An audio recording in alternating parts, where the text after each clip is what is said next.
With an open mind. Dhamma Talks by Sayadaw Jhaneyya. Dhamma Talk 4, on Defilements. The following talk is based on the well-known sutta, the simile of the Great Log, Sutta, number 241, 4, Salayatana Samyutta. The majority of human beings overindulge in pleasure and gain. Only a few people, namely noble, wise and virtuous individuals, are able to sacrifice and relinquish these attachments. The first group may possess merit, but lacks wisdom and the capacity to abandon defilements. The second group possesses both visual knowledge and karana conduct. The first group includes some world leaders, politicians, and wealthy individuals. They know only how to indulge in sensual pleasures, thereby wasting their precious opportunity to benefit the world. Therefore, in the present world there are many problems and much suffering. Two qualities are especially important for spiritual growth: compassion and wisdom. Compassion gives rise to the willingness to sacrifice for the benefit of others. Wisdom enables one to act effectively and appropriately. Practitioners should understand the nature of the mind. Seeing consciousness, hearing consciousness, and other sense consciousnesses are all forms of consciousness belonging to the cognitive process, Vithikita, the knowing mind. The surrounding societies of not knowing moha strongly influence people who have three wholesome roots, tihetuka. For example, just as the child of a fisherman often becomes a fisherman, though other factors may also play a role. In essence, the mind is frequently dominated by sensual desire and defilements, which overwhelm it. As a result, yogis often give various reasons for being unable to practice. Repeated improper attention gradually becomes habit, that is, character. When there is a strong habit of indulging in sensual pleasure, this habit matures into character and clinging. Whether character becomes wholesome or unwholesome depends on attention. Character and clinging eventually become latent dispositions. When these dispositions are strong, powerful defilements, kilesa, arise.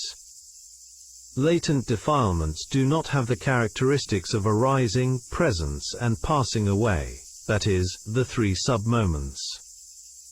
I explain these matters because yogis may otherwise take defilements too lightly, or approach them in a careless manner. Living beings take rebirth beginning with greed and craving. Latent dispositions do not exist as material entities, but as strengths of force or energy, similar to electrical or magnetic power. They continuously overwhelm the ordinary mind.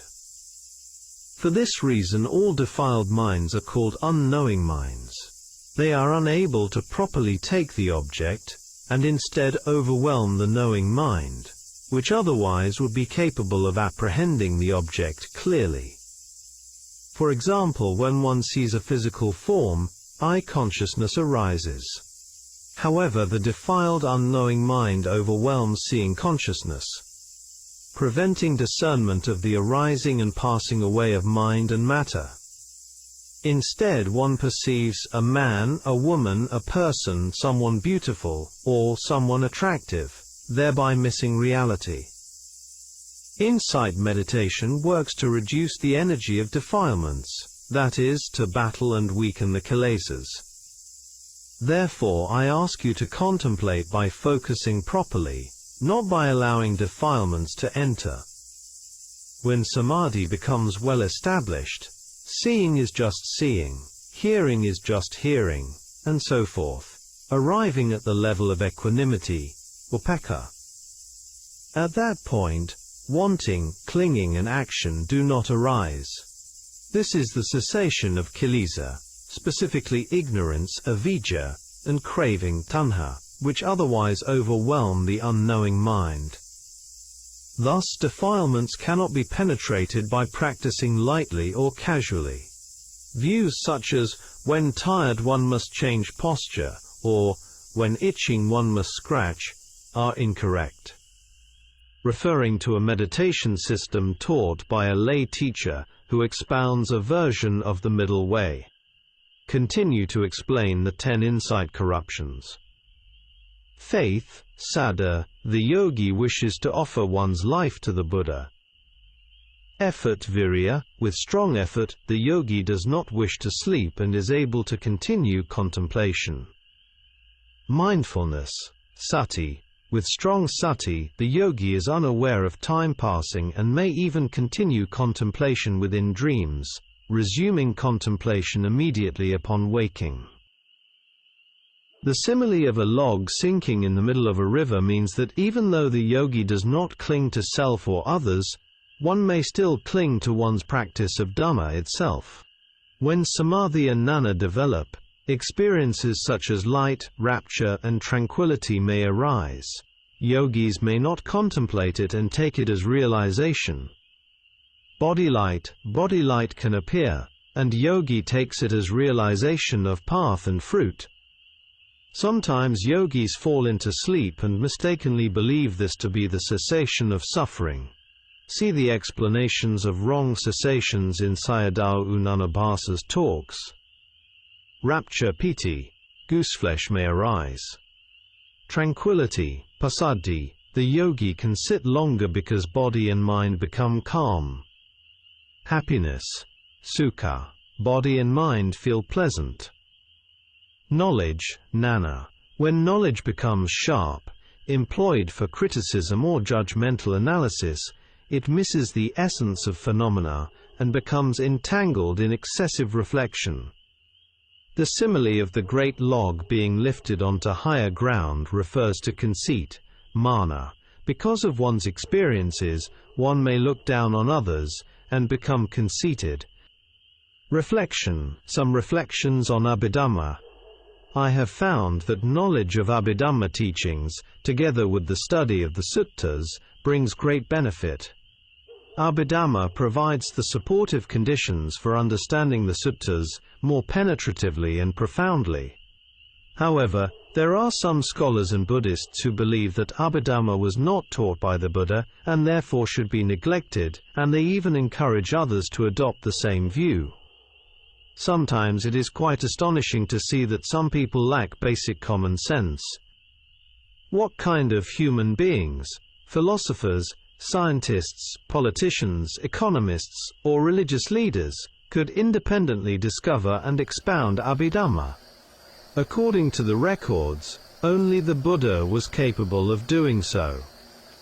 The Buddha expounded Abhidhamma in the heaven of the 33 gods, Tabatimsa, and later related it to Sariputta, who passed away before the Buddha. Therefore, during the first council, no one was able to recite it. This may be one reason why Abhidhamma was not formally recorded at that council. This does not mean that we should accept everything blindly from the texts. Ledi Sayadaw himself was a very good example of critical inquiry. I have read some of his Dhammadepanis, and found that he adopted a critical approach toward the commentaries, always examining them from a practical perspective, such as in his treatment of Paramatthadipani topics. Consequently, his views sometimes differed from those of certain commentators. I have also read a Dhamma book by Mahaganthayon Sayadaw, Ashinjanakabhivansa.